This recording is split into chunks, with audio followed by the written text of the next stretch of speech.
मोहब्बत का अनमोल रिश्ता। एक छोटे से गांव में मीराहा और मोहम्मद नामी बहन भाई रहते थे। मीराहा बड़ी बहन थी जो निहायत मोहब्बत करने वाली और अपने भाई का ख्याल रखने वाली थी।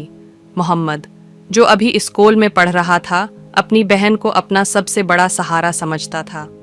इन दोनों के वालिदैन मजदूर थे और दिन भर काम में मसरूफ रहते, इसलिए मीराहा ने अपने भाई की देखभाल की जिम्मेदारी खुद ले ली थी। मोहम्मद अपनी बहन को हर बात बताता और उसकी हर बात मानता था। एक दिन मोहम्मद का स्कूल में एक टेस्ट था, लेकिन वो बीमार था।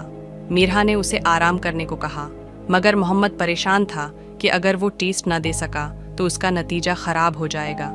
मीराहा ने उसे तसल्ली दी और कहा, परेशान मत हो, मैं कुछ न कुछ करूंगी। अगली सुबह मीराहा ने मोहम्मद के स्कूल जाकर उसके उस्ताद से बात की और उसके लिए टेस्ट दोबारा देने की दरख्वास्त की। उस्ताद ने मीराहा की संजीदगी देखते हुए इजाज़त दे दी। जब मोहम्मद को ये बात पता चली तो उसकी आंखों में खुशी के आंसू आ गए। वो अपनी बहन की मोहब्बत और कुर्बानी को कभी न भूल सका।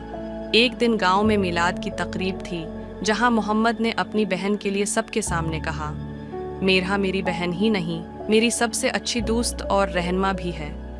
ये सुनकर मीराहा की आंखें चमक उठीं। ये कहानी इस बात की याद दहानी है कि बहन भाई का रिश्ता दुनिया का सबसे मजबूत रिश्ता है, जहां मोहब्बत, कुर्बानी और एतमाद की गहराई बेमिसाल होती है।